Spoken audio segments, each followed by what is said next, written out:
Subscribe کریں ہمارے channel کو اور بیل آئیکن کو کلک کریں تاکہ ہماری ہر نئی آنے والی ویڈیوز آپ تک بآسانی پہنچ سکے۔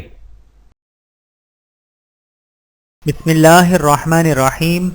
والدین کو دعاؤں میں یاد رکھیں۔ ایک شخص نے ایک عالم دین سے اپنے بارے میں پوچھا، کیا میں نیک اور صالح ہوں؟ انہوں نے جواب دیا، اگر تم اپنے والدین کے لیے دعا کرتے ہو تو تم صالحین میں سے ہو، کیونکہ حدیث رسول صلی اللہ علیہ وآلہ وسلم میں آتا ہے۔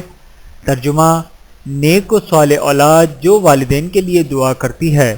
بحوالہ صحیح مسلم، حدیث نمبر 1631۔ اور اگر تم والدین کے لیے دعا نہیں کرتے تو نیک لوگوں میں تمہارا شمار مشکل ہے۔ اللہ تعالی ہم سب کو حدیث مبارکہ پر عمل کرنے کی توفیق عطا فرمائے، آمین ثم آمین۔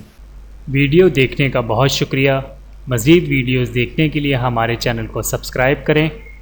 اگر ویڈیو پسند آئے تو لائک کریں۔ اچھی بات کو دوسروں تک پہنچانا صدقہ جاریہ ہے۔ جزاکم اللہ خیرا کثیرا۔ اپنا اور اپنے پیاروں کا بہت زیادہ خیال رکھیے گا اور مجھے دعاؤں میں یاد رکھیے گا۔ Take care. اللہ حافظ۔